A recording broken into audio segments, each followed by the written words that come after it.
I want to apply this to Biden because I don't believe for a second that the Washington press corps thinks Joe Biden is a really great Democratic nominee. They're stuck with him, right? I mean, some of them might think, well, he's, kind of mushy in the head. He'll sign on to whatever the left wants. But I don't think they love him the way they loved Obama, okay? I think they don't even look at him the way they looked at Clinton in the first term. I think they're kind of stuck with him.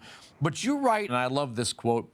Once respected national media figures routinely call President Trump a Nazi, a liar, mentally unhinged, corrupt, a traitor, a Russian asset, a bully, a tyrant, and so on and on.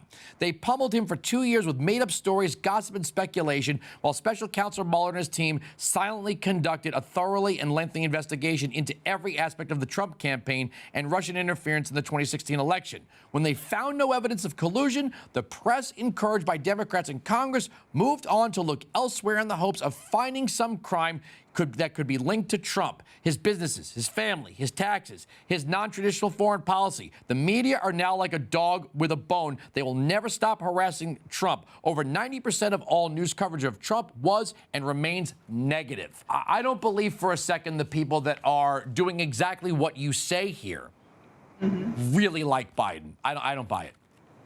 No, I think that he's just not Trump, right?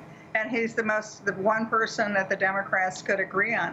I'm not even convinced, though, Andrew, that he's going to be the ultimate nominee. Really? I don't think Joe Biden is capable of having a debate. And maybe he can weasel out of ever having a debate. But if he does have to debate, I don't think Wait, who's going to be? If you have a theory here about who the nominee might be ultimately, dish. I don't know. I just think that if Joe Biden, and I'm not going to make fun of him like a lot of people do, because look, it could be us someday when we get older. Yeah, but we won't be running for president. That's right. He obviously has diminished. I mean, I've known him for 45 years. He has diminished mental capabilities right now compared to what he had before.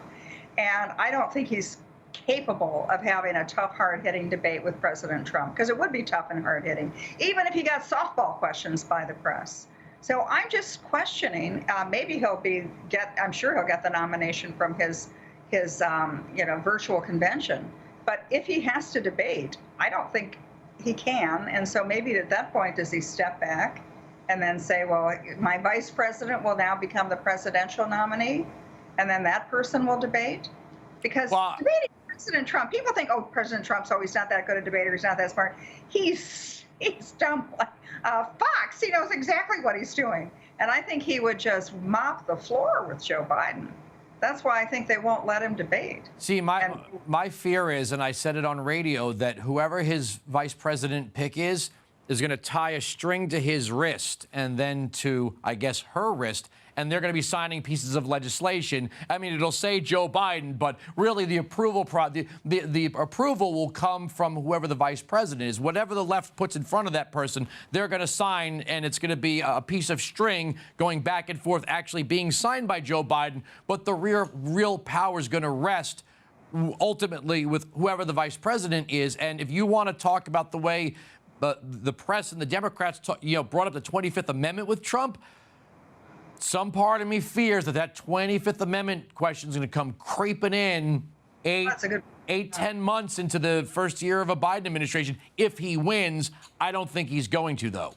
No, I don't think he is either. I think there are a lot of people, especially in the last several months. I mean, when after the pandemic, and then the lockdown and recession, and now the social unrest, I think a lot of people have said, whoa, wait a minute. I don't want to go to this crazy man land that we're going to in Portland or in other cities of the United States. I think there are a lot of people who are going to not say anything to the pollsters, but are going to show up at the polls and say, I may have a lot of issues with Donald Trump, but I know he's a lot better than the other guy. And I do think he's going to fix the economy. He's going to bring it back a second time. And I think particularly if we have some progress towards, if not a cure, a vaccine, if it looks like we're getting the virus under control, and I think that we will. It'll take some time, but I think we will.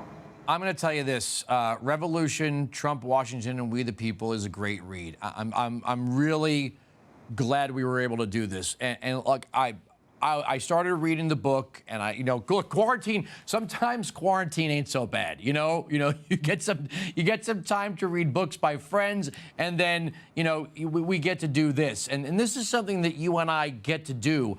I just got to tell you, it really is a great book, and I hope everybody watching this tonight or whenever you watch it on demand, you get the book, because I'm just telling you, it's an enjoyable read. Well, Andrew, coming from you, that's an enormous compliment, because I know how much time you spend, not only in the current events, but on the theories behind them, particularly economic policy and again, the foundational documents and what really has made America great. So a compliment from you is like a double dose compliment, because I really admire you and the whole approach that you have and the voice that you have in the nation. So thank you. All right. Thank you, KT. Enjoy quarantine in the Hamptons. Happy belated birthday. I'll see you when I see you, and we'll get you back on radio soon. I can't wait. Thank you, Andrew. Again, it's been an honor and a pleasure. Thank you.